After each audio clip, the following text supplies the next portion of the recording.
আসসালামু আলাইকুম। কেমন আছেন সবাই? আশা করি আপনারা সবাই ভালো আছেন এবং আলহামদুলিল্লাহ আমিও ভালো আছি। তো সবাইকে জানাচ্ছি অনেক অনেক অনেক অনেক ঈদের শুভেচ্ছা। আশা করি সবার ঈদ আজকে খুব ভালোই কাটবে। তো সবাইকে ঈদ মোবারক জানিয়ে আজকের ব্লগটা এখান থেকেই শুরু করছি। তো চাঁদ রাত থেকে আসলে ঈদের টুকটাক রান্নাবান্না শুরু হয়ে গেছে। আগে যেমন চাঁদ রাতে শুধু মেহেদি দেওয়া ঘুরে বেড়ানো ছিল, এখন তো আর তা নেই। এখন আম্মুর সাথে টুকটাক রান্নাবান্নার কাজে তো হেল্প করতেই হয়। আর আমি মেহেদি আগে থেকেই দিয়ে রেখেছিলাম, সো চাঁদ রাতে স্পেশালি মেহেদি দেওয়ার মতো আর কিছু ছিল না। তো চলুন তাহলে দেখা যাক কী কী রান্না করলাম, কী করলাম ঈদে। তো সবাইকে ঈদ মোবারক জানিয়ে আজকের ব্লগটা এখান থেকেই শুরু করছি। তো চাঁদ রাত থেকে আম্মু টুকটাক রান্না বান্না শুরু করে দিয়েছিল। এখানে আম্মু গরুর মাংস রান্না করছিল। আগের দিনে রান্না করে রাখছে টুকটাক, মানে মোটামুটি সব রান্না আম্মু করে ফেলছে। আর এখানে ডিমের কোরমা করবে, সেজন্য ডিম ভেজে রাখছে। আর আমি চটপটি রান্না করব, সেজন্য ডাল ভিজিয়ে রেখেছিলাম, মটর ডাল ভিজিয়ে রাখছি, সেজন্যই আর কি। আর এই যে এখানে আম্মুর অলমোস্ট মুরগির রোস্ট রান্না করা শেষ। আম্মুর রোস্টের রেসিপি কিন্তু আমি আপনাদের সাথে অলরেডি শেয়ার করেছি, আপনারা চাইলে চ্যানেলে দেখে নিতে পারেন। আর এখানে আম্মু ডিমের কোরমা রান্না করছিল, তো সেজন্যই আগে মশলা টশলা কষিয়ে নিল। ডিমের কোরমা রান্না করার রেসিপিও কিন্তু আমার চ্যানেলে দেওয়া আছে, আপনারা চাইলে দেখে নিতে পারেন। আমি এখানে রেসিপি লিঙ্কটা আবার শেয়ার করে দেবো। আম্মু ডিমের কোরমাটা রান্না করাটা কিন্তু অনেক অনেক অনেক বেশি মজার হয়, সো আপনারা দেখলেই বুঝবেন। সো আমি লিঙ্কটা এখানে দিয়ে দিব, যদি চান তাহলে রেসিপিটা দেখে নিতে পারেন।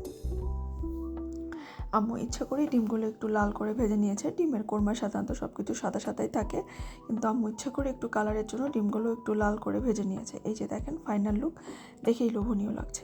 আর এটা ঈদের দিন সেমাই রান্না করা, পাস্তা রান্না করা এগুলো আমার দায়িত্ব। তো আমি এখানে শির কোরমা রান্না করছিলাম আর পাস্তা রান্না করেছি, তেমন কিছু করিনি। অনেক কিছু ভেবেছিলাম, মানে পুডিং রান্না করব, কাস্টার্ড রান্না করব, চটপটি করব, অনেক কিছু চিন্তা করেছিলাম, কিন্তু শেষ পর্যন্ত দেখা গেছে আসলে তেমন কিছু করে উঠতে পারিনি।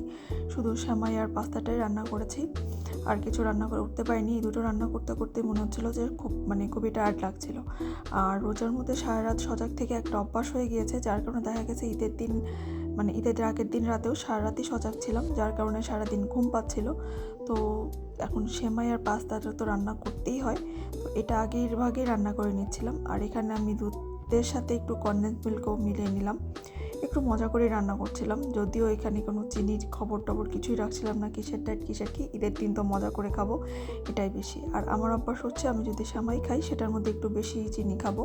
নর্মালি হয়তো চাতে শরবতে চিনি খাই না, কিন্তু মিষ্টি জিনিস খেলে সেটাতে একটু মিষ্টি বেশি না হলে আমার ভালো লাগে না। সো যার কারণে আমি একটু চিনিও মিক্সড করেছি, আবার কনডেন্স মিল্কও অ্যাড করেছি। একটু ঘন করেই রান্না করছিলাম আসলে। আর এই শির কুরমাটাই আমার খুব খুব খুব পছন্দের একটা সেমাই। লাচ্চা সেমাইও খাওয়া হয়, কিন্তু লাচ্চা সেমাই রান্না করা তো সহজ, শির কুরমাটা রান্না করা একটু কঠিন থাকে, মানে একটু ভাজা পড়া থাকে আর কি। তো এখানে কিন্তু আমি রান্না করার পরে যতটা দুধ দিয়েছিলাম, প্রায় 1.5 লিটার দুধ ছিল, সবটা দুধই টেনে নিয়েছে। সো আমাকে এরপরে আরও দুধ অ্যাড করতে হয়েছে। আমি কিনে এরম লাগে কে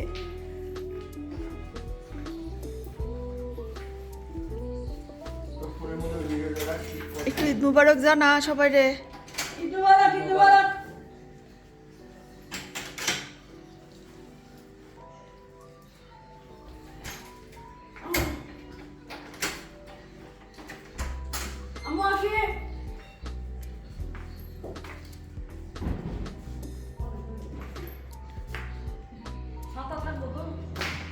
ছাতা এখনো তো বৃষ্টি শুরু হয়েছে, আর শুরু হলে আমি ছাতা নিয়ে থাকতে পারতো না, আমার ছাতাটা ভেঙে গেছে একে তো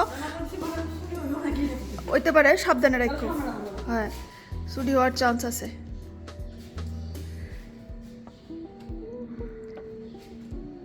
আমার লাগে বেশি বেশি দোয়া করো। তো এখানে আপু আর স্বামী যাচ্ছিল ঈদের জামাতে, মানে ঈদের নামাজ পড়তে। আমাকেও যেতে বলছিল, কিন্তু আমি যাইনি। ওই যে বললাম টুকটাক রান্নাবান্না ছিল আর আমার শরীর খুব টায়ার্ড লাগছিল, সেজন্য আমি আর যাইনি। আপু আর স্বামী গেছে। আর এখানে তারা চলে যাওয়ার পরে সামাই টামাই রান্না করার পরে আমি এখানে পাস্তাটা রান্না করে নিয়েছি। পাস্তাটা অ্যাকচুয়ালি আমি ওভেন বেকড পাস্তা রান্না করব। আমরা সবাই শর্মা হাউসে পাস্তা কিন্তু খেয়েছি এবং এটা অনেকেরই অনেক পছন্দের। অবশ্য এখন শর্মা হাউসে বিক্রি করা কিনা আমি জানি না। আমি এখানে শর্মা হাউসের পাস্তাটাই বানাচ্ছিলাম। এই রেসিপিটা অবশ্যই আমি অনলাইন থেকে শিখেছি, অনলাইনে একজনের কাছ থেকে দেখেই আমি বানিয়েছি।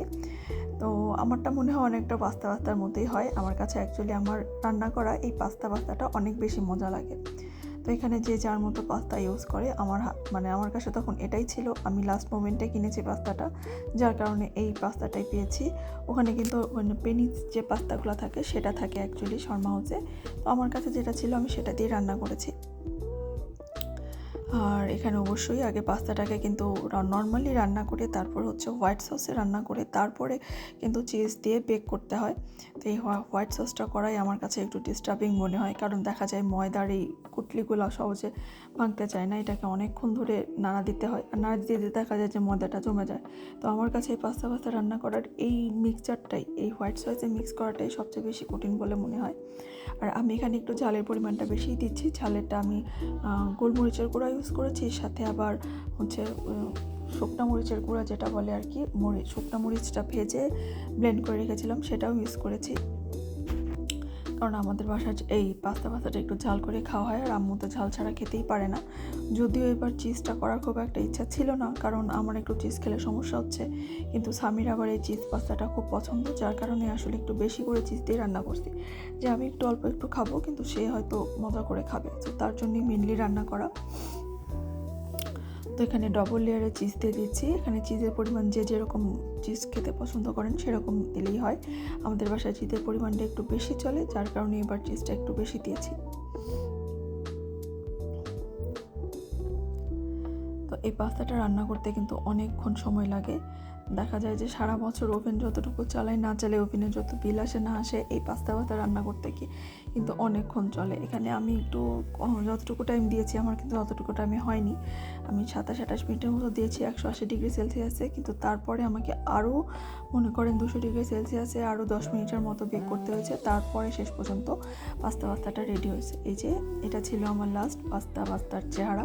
দেখে লোভনীয় মনে হচ্ছে এবং মাশাআল্লাহ নিজের রান্না নিজেই প্রশংসা করছে। খেতেও কিন্তু অনেক বেশি টেস্টি হয়েছে, যদিও আমি অল্প একটু খেয়েছি। আর তারপরে এই যে দুপুরের খাওয়া দাওয়া, আম্মু রাতে রোস্ট রান্না করেছিল আর পোলাও রান্না করা। আম্মু শুধু দিনের বেলায় পোলাওটা রান্না করেছে, আর সব কিছু আগে থেকেই রান্না করা ছিল। তারপর আসলে তেমন কিছু আর ভিডিও করিনি। আমি এই পাস্তা রান্না করে গোসল করে একটা ঘুম দিয়েছি, আর উঠিনি। আর তারপরে হচ্ছে এখানে আর কি সন্ধ্যার পরেও না, রাতে 9টার পরে একটু যখন ঘুম ভাঙলো, সেদিন আসলে এত ঘুম পাচ্ছিল যে বলার মতো না। তো এখানে 9টার পরে একটু ঘুম ভাঙার পরে আম্মু বললো যে একটু ঈদের ড্রেস পরে একটু ছবি তোল, সবাইকে দেখে ছবি তোলে। তো হ্যাঁ বললাম, হ্যাঁ একটু ঈদের মধ্যে একটু ছবি পোস্ট না করলে কেমন হয়, ছবি তো তুলতেই হয়, আর ঈদের জামা পরবো না সেটা কি হয়।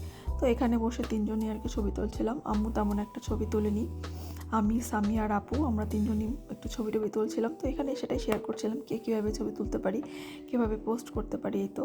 আর এখানে একবার স্বামী ফটোগ্রাফার, একবার আমি ফটোগ্রাফার, একবার আপু ফটোগ্রাফার, আমরা তিনজনের ফটোগ্রাফার, এভাবেই ছবি তুলছিলাম আর কি।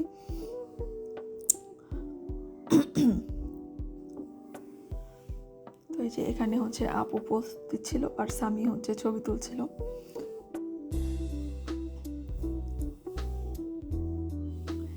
এই তো আমাদের ঈদের মধ্যে আর ঘুরতে যাওয়া, বাইরে যাওয়া, কোথায় যাওয়া হয়নি, ঘরের মধ্যেই ছিলাম।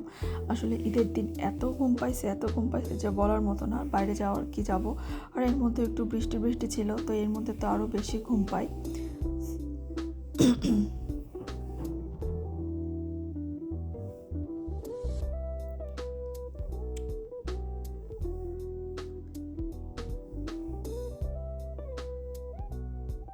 এই ঘরের মধ্যে বসে এখানে ওখানে পোজ দেওয়া। আর এটা হচ্ছে পরের দিন সকালবেলা আমি একটু চালের রুটি বানিয়েছিলাম, আর গরুর মাংস দিয়ে চালের রুটি খেতে অনেক ভালো লাগে। এর আগে কোরবানি ঈদের মধ্যেও বানানোর কথা ছিল, কিন্তু আমি খুব বেশি অসুস্থ ছিলাম বলে কোরবানি ঈদে আর কিছুই করিনি।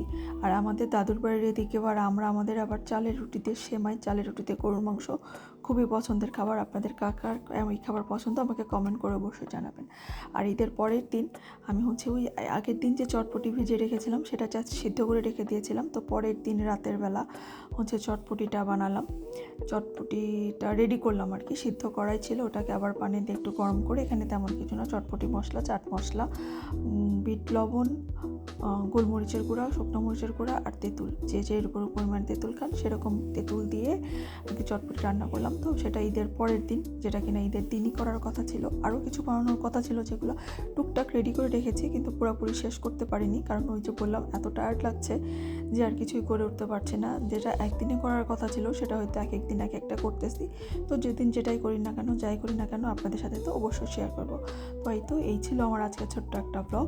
আজকের এই এখন চটপটিটা অ্যাসেম্বল করবো আর খাবো। তো আমার আজকের এই ঈদের খাওয়া দাওয়ার ব্লগটা ভালো লেগে থাকলে একটা লাইক দিয়ে দেবেন। যারা এখনও চ্যানেলটি সাবস্ক্রাইব করেননি, প্লিজ আজকে আমার চ্যানেলটি সাবস্ক্রাইব করে আমার সাথেই থাকবেন। আমার পরিবারের জন্য দোয়া করবেন, নিজের পরিবারের খেয়াল রাখবেন। আর আপনাদের কেমন কে উদযাপন করলেন, কে কী মজার খাবার রান্না করলেন আমাকে কমেন্ট করে কিন্তু অবশ্যই জানাবেন।